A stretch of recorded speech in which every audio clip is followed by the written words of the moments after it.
সৃষ্টির সেরা মাখলুকাত হলো এই ইনসান বা মানুষ। তো সেই সময় তদানীন্তন জীবনে আরবের অবস্থা এতটাই জঘন্য ছিল, খারাপ ছিল যে তারা মানুষকে নির্বিচারে হত্যা করত। আপনারা সকলেই জানেন। এর পরিপ্রেক্ষিতে আল্লাহ রাব্বুল আলামিন আরব ভূখণ্ডে মুহাম্মদ সাল্লাল্লাহু আলাইহি সাল্লামকে পাঠালেন। তারপর তিনি আস্তে আস্তে বিভিন্ন রকম অন্যায় অত্যাচার সহ্য করে নিজের উপরে যে অত্যাচার হয়েছে, যার ফলশ্রুতিতে তিনি ইসলামের বাণী প্রচার করলেন সারা বিশ্বে। এর পরবর্তীতে ইসলামের প্রচারটা সুদূর স্পেন, পর্তুগাল পর্যন্ত পৌঁছে গেল। তারপর মুসলমানের হাত থেকে ইসলামটা ছিনিয়ে নিল খ্রিস্টানেরা। তার পরবর্তীতে সালাউদ্দিন আইয়ুবীর নেতৃত্বে মুসলিমরা পুনরায় জেরুজালেম দখল করল। জেরুজালেম যখন মুসলিমরা দখল করল, তারপরে যে খ্রিস্টানরা পরাজিত হয়েছিল জেরুজালেম থেকে, সালাউদ্দিন আইয়ুবীকে বলেছিল, হে সালাউদ্দিন আইয়ুবী, তুমি কতদিন মুসলিমদেরকে নেতৃত্ব ধরে রাখবে? যেই দিন তোমার ধ্বংস হবে, মৃত্যু হবে, পুনরায় জেরুজালেম আমরা আবার দখল করব। তারা দেখেছে কোনো মুসলিম মানুষকে ইসলাম থেকে বিতাড়িত করা যায় না, বিভিন্ন কলকৌশলের মাধ্যমে। তখন তারা সর্বপ্রথম ঢুকিয়ে দিল কি যায়, নেশা। প্রথম কি ঢুকালো? নেশা। দ্বিতীয়তে ঢুকালো মেয়েদের যে কার্যকলাপ, মুসলিম মেয়েদেরকে যে কিভাবে উলঙ্গ করা যায় এটা। সাথে সাথে ইসলাম ধ্বংস, স্পেনে আবারও আঘাত করা হলো। যত মুসলিম ছিল স্পেনে, দেখবেন এখনো বড় মসজিদ আছে, যুবকগুলোকে স্পেনের মসজিদে জবাহ করা হলো। কেন? আল্লাহ রাব্বুল আলামিন মানুষকে দিয়েছিলেন কার দ্বারা সম্মান? ইসলাম দ্বারা সম্মান। কেন? দেখুন, ওমর ইবনে খাত্তাব যখন জেরুজালেম জয় করলেন, তার সাথে একজন সাওয়ারি ছিল। সাওয়ারি মানে যে তার সাথে আসতো। তো ওমর ইবনে খাত্তাব উটের পিঠে চড়ে আসছিলেন পালাক্রমে।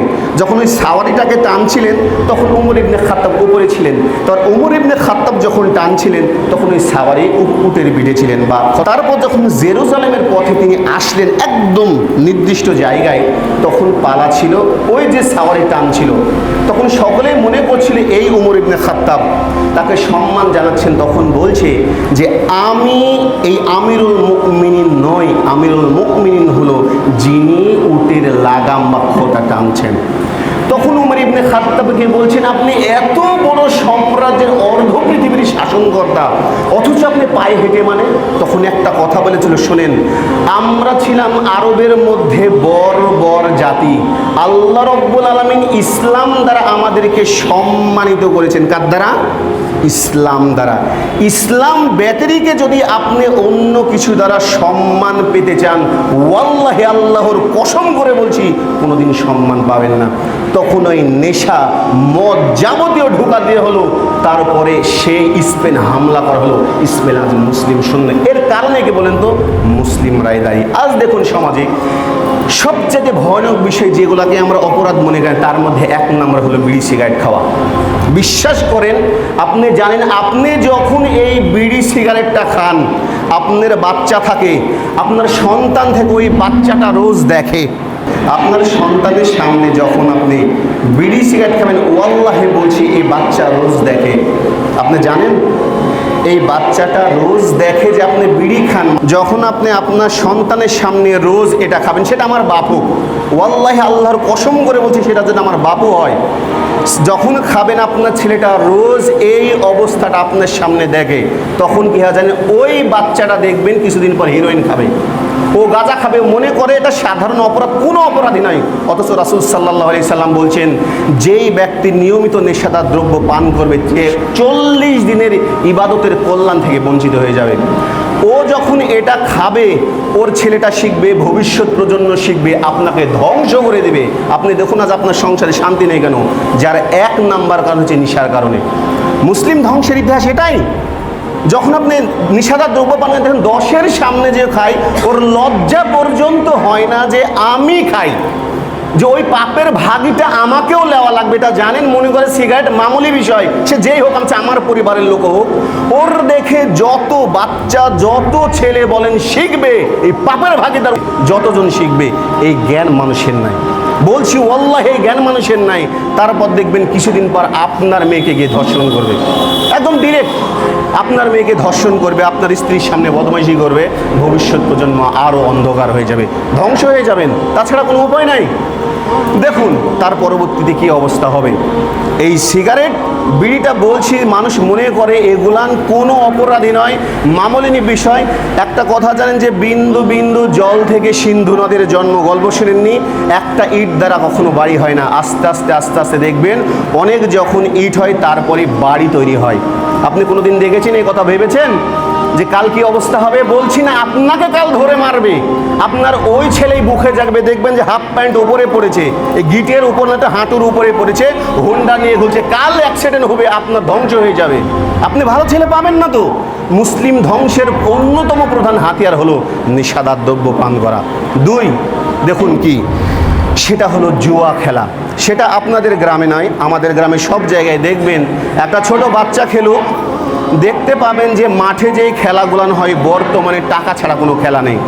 আমার গ্রাম থেকে আপনার গ্রাম থেকে সবাই, আর ওখানে প্রত্যেকটা মানুষ যায়, অথচ 5 ওয়াক্ত সালাত হয়, ওখানে যাবেন না। আমি জানি এটা হয়, ওখানে যাবে, ওখানে শয়তান সর্বপ্রথম বাসা বাঁধে। কি জানেন?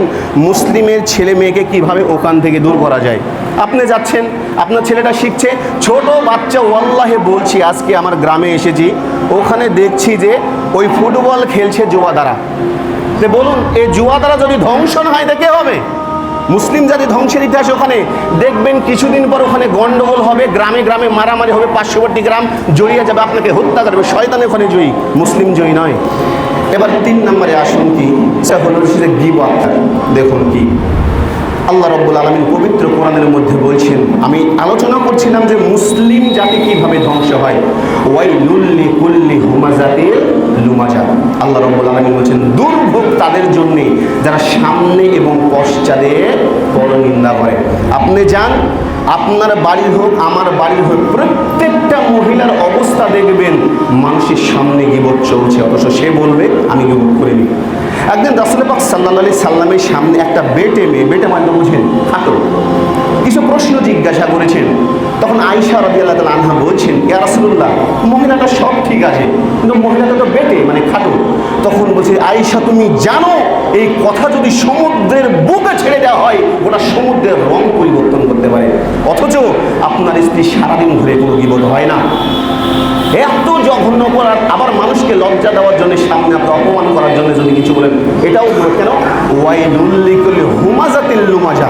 লুমাজা মানে যারা সামনাসামনি মানুষকে লজ্জা দেওয়ার জন্যে, শরম দেওয়ার জন্যে, কোনো অপমান করার জন্য যদি কথা বলে, এটাও বিবাদ। আর মহিলাদের সবচাইতে আরো জঘন্যতম অপরাধ কি জানেন? নিজের স্বামীর খেদমত না করা। ওয়াল্লাহে বিশ্বাস করেন, রাসূল পাক সাল্লাল্লাহু আলাইহি সাল্লাম বলছেন যে আমি ওই শ্রেণীর মহিলাকে দেখিনি যারা জাহান্নামে আছে, মানে রাসূল সাল্লাল্লাহু আলাইহি সাল্লাম তখন দেখেনি। 1 নম্বরে নিসাউন, মহিলা, কাসিয়াতুন, কাপড় পরিধান করবে, আরিয়াতুন মানে উলঙ্গ।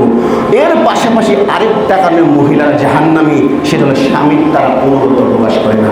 সারা জীবন জিনিস দেবেন, এতটুক দেবেন না, বলবে আমাকে কিছুই দেয়নি। রাসূল অবাক হয়ে বলবেন, বিশ্বাস করেন এই অবস্থা যে কত আছে ভাবতে পারবেন না আপনি। আর অনেক পুরুষও থাকে দেখবেন, মহিলা এই যে আমার বাড়িতে স্ত্রী আছে, সন্তান আছে, একটা মিথ্যা কথা বললো, ওই স্বামী শুনে মানুষের সাথে গন্ডগোল করে, অথচ ইসলাম এটা নয়।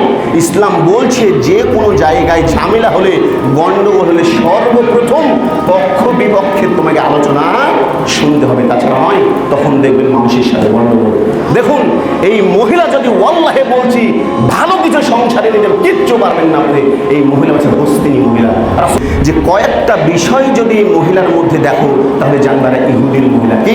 1 নম্বরে বলছেন আন-নাআনা, মানে যেই মহিলা অতিরিক্ত পোশাকের আবদার করে। মনে করেন আপনার বাড়িতে অনেক পোশাক, প্রত্যেকটা মহিলাকে বুঝতে হবে যে আমার স্বামীর ইনকামটা কত, কি অনুযায়ী ইনকাম করে সেই অনুযায়ী চলতে হবে। এই জন্য বলছেন যেই মহিলা তার স্বামীকে অতিরিক্ত পোশাকের জন্য আবদার করে, এই মহিলা হচ্ছে ইহুদির স্বভাব। 2 নম্বরে বলেছে মান্নানা। মান্নানা মানে যেই মহিলা অনবরত মানুষকে খোটা দেয়, সারা জীবন দেবেন, একটা দেবেন বলে ঘর শান্তি পাইনি আমি, এই। 3 নম্বরে বলছেন হান্নানা, মানে অধিকাংশ মহিলা স্বামীর খেদমতি করে না। কাছ থেকে এসেছেন, বলুন যে আমার জন্য 1 গ্লাস পানি দিয়ে, সারাদিন কাজ আমি মরে গেলাম, আর বলছো যাও পারবো না। এই মহিলা ইহুদিদের স্বভাব, এই মহিলা দ্বারা বলছে সংসারে কোনোদিন উন্নতি হবে না। এটা দেখুন, তারপরে হচ্ছে কান্না আনা, মানে দাপুটে কথা বলা।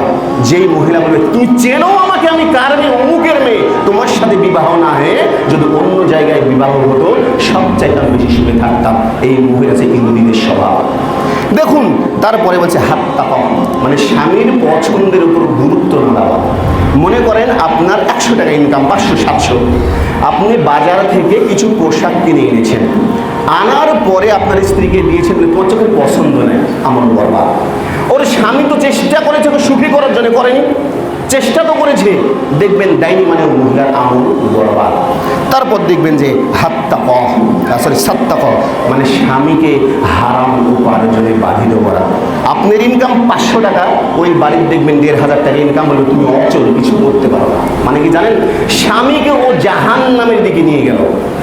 এবং সে বারক, মানে যেই মহিলা তার স্বামীকে ধরে মারে, এই মহিলা হচ্ছে সেই কথা, যে এরা হচ্ছে হস্তিনী মহিলা, এর দ্বারা কোনোদিন সংসার হবে না। আর প্রত্যেকটা মাকে বলছি, অনুরোধ করে বলছি, আপনি সংসারের মালিক, আপনার মেয়েটা রোজ আপনার দেখে শিখে যে কি অবস্থা হয়।